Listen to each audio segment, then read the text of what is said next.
Hi అండి. అందరికీ నమస్కారం. Welcome to my channel. ఈ వీడియోలో ఇప్పుడే అందిన వార్త ప్రభుత్వ పెన్షనర్స్ అందరికీ ముఖ్య గమనిక. దీనికి సంబంధించిన పూర్తి తాజా సమాచారాన్ని వీడియోలో తెలుసుకుందాము. వీడియో అయితే ఎక్కడ గాని స్కిప్ చేయకుండా ఎండ్ వరకు చూసేయండి. అప్పుడే ఇన్ఫర్మేషన్ పూర్తిగా అర్థమవుతుంది. అలాగే వీడియో చూస్తున్న ప్రతి ఒక్కరు వీడియోకి లైక్ చేయండి ఫ్రెండ్స్. ఈ వీడియోని తోటి పెన్షనర్ మిత్రులతో అయితే షేర్ చేయండి.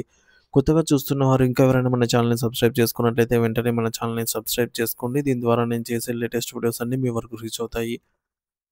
ఫ్రెండ్స్ ఇక విషయానికొచ్చినట్లయితే జీవితమంతా ప్రభుత్వానికి సేవ చేశాం. కష్టపడి పని చేశాం. ఇక మిగిలిన జీవితాన్ని ప్రశాంతంగా మనవరాళ్ళు, మనవళ్ళతో ఆడుకుంటూ గడుపుతాం అనుకునే ప్రతి విశ్రాంత ఉద్యోగి కలను కన్నీటి సంద్రంలో ముంచుతోంది ప్రభుత్వ నిర్లక్ష్యం.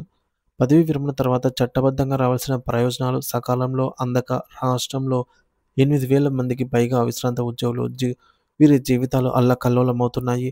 ఇది కేవలం ఆర్థిక సమస్య మాత్రమే కాదు. ఎందరో జీవితాలను బలి తీసుకుంటున్న ప్రభుత్వ హత్యగా పరిగణించవచ్చు. ప్రభుత్వ హత్య కాదా ఇది? ఓ ఇన్స్‌పెక్టర్ విషాద గాథ వింటే మీరే చెబుతారు. పోలీస్ శాఖలో 32 ఏళ్ల పాటు నిబద్ధతతో పనిచేసిన బాలకృష్ణ 2024 మే నెలలో ఇన్స్‌పెక్టర్‌గా పదవీ విరమణ చేశారు. ఆయనకు ప్రభుత్వం నుంచి రావాల్సిన రిటైర్మెంట్ బెనిఫిట్స్ సుమారు 65 లక్షల రూపాయలు. ఆ డబ్బులే వస్తుందన్న ధీమాతో ముద్దుల కూతురు పెళ్లి నిశ్చయించారు.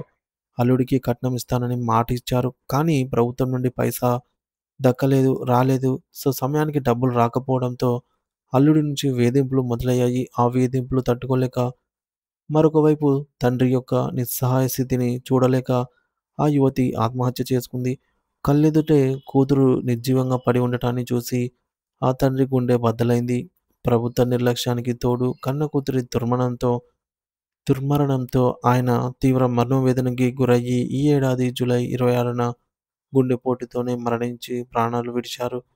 సో, ఇది ప్రభుత్వ హత్య కాదా? కాదంటారా? అని ప్రశ్నిస్తున్నారు తోటి ఉద్యోగులు. తండ్రి, కూతుర్లు ఇద్దరు తండ్రి, కూతుర్లిద్దరూ చనిపోయిన నేటికి కూడా ఆ కుటుంబానికి ప్రభుత్వం నుండి రావాల్సిన ఒక్క రూపాయి కూడా విడుదల చేయకపోవడం ప్రభుత్వ క్రూరత్వానికి నిదర్శనం. సో, ఇది బాలకృష్ణ కథ మాత్రమే కాదండి. మరోవైపు క్యాన్సర్‌తో పోరాటం చేతిలో చిల్లిగవ్వలేదు. రోడ్లు, భవనాల శాఖలో 33 ఏళ్లు పనిచేసిన ఈ ఏడాది ఫిబ్రవరిలో రిటైర్ అయిన ఎన్. వెంకటేష్ ప్రస్తుతం కడుపు క్యాన్సర్‌తో మృత్యువాతతో పోరాడుతున్నారు. వైద్యం కోసం ఇప్పటికే 30 లక్షలకు పైగా అప్పులు చేశారు. ఆయనకు ప్రభుత్వం నుండి రావాల్సిన 75 లక్షల బెనిఫిట్స్ నేటికీ అందలేదు. ఆయన ఈ విధంగా రాసుకొచ్చారండి. ఆయన ఏమంటున్నారంటే, "నా జీతం నుంచి నేను దాచుకున్న పీఎఫ్ డబ్బులు కూడా ప్రభుత్వం ఇవ్వటం లేదు. ఈ ప్రభుత్వం ఇంత అన్యాయంగా ఉంటుందని కలలో కూడా ఊహించలేదు. ప్రాణాలు నిలబెట్టుకోవడానికి అడుగు తినే పరిస్థితి తీసుకొచ్చారని వెంకటేష్ గారు కన్నీటి పర్యంతమయ్యారు. మొత్తానికి 5,000 కోట్ల బకాయిలు ఎవరిది బాధ్యత? ప్రభుత్వం రాష్ట్ర వ్యాప్తంగా విశ్రాంత ఉద్యోగులకు ప్రభుత్వం చెల్లించాల్సిన రిటైర్మెంట్ బెనిఫిట్స్ బకాయిలు 5,000 కోట్లకు పైగా పేరుకుపోయినవి ఉన్నాయి. ఇది కేవలం అంకె కాదు. వేలాది కుటుంబాల ఆశలు, కలలు, కన్నీళ్లు. ప్రభుత్వంలో పనిచేసే వారందరూ అవినీతి పరులు కారు. ఐఏఎస్‌లు, ఐపీఎస్‌లు ఉన్నతాధికారులే కాదు. నిజాయితీగా వచ్చే జీతంపైనే ఆధారపడి కుటుంబాన్ని పోషించుకునే వేలాది మంది చిన్న చిన్న ఉద్యోగులు కూడా ఈ ఐఏఎస్ లెవెల్ కాకపోయినా చిన్న చిన్న ఉద్యోగుల్లో కూడా నిజాయితీ పరులు ఉంటారు. వారికి జీవితకాలం సంపాదనను, వారి హక్కును కూడా ఇవ్వకుండా ప్రభుత్వం వారిని రోడ్డున పడేస్తుంది. ప్రొద్దున లేస్తే జేబులు నింపుకునే దొంగలు కొందరుంటారు. వారికి డబ్బులు రాకపోయినా పర్లేదు.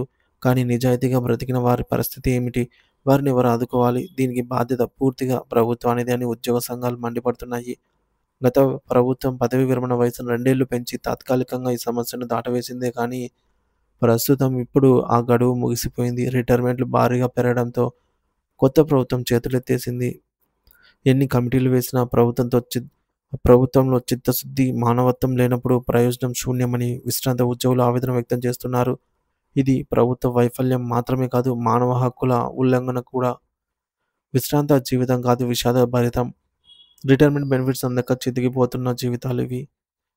ప్రభుత్వ నిర్లక్ష్యానికి బలైపోతున్న విశ్రాంత ఉద్యోగులు. కూతురిని కోల్పోయి తాను ప్రాణం విడిచిన ఇన్స్‌పెక్టర్ గాథ ఈ విధంగా అయితే ఉన్నాయి. సో, మొత్తానికైతే ఈ విధంగా పెన్షనర్స్ వారి యొక్క సమస్యలైతే ఉన్నాయన్నమాట. ప్రభుత్వం ఇప్పటికైనా మేల్కొని ఇటువంటి వీటినైతే ఆపాల్సిన బాధ్యత ఎంతైనా ఉంది. కాబట్టి ప్రభుత్వం ఏదైతే రిటైర్మెంట్ బెనిఫిట్స్ ఉంటాయో వాటిని ఆలస్యం చేయకుండా, అలాగే పెండింగ్ బకాయిలను ఇవ్వడంలో కూడా జాప్యం చేయకుండా సమయానికి వారికి అందజేసినట్లయితే ఇటువంటివి ఏవి కూడా జరిగే ఆస్కారం ఉండదు.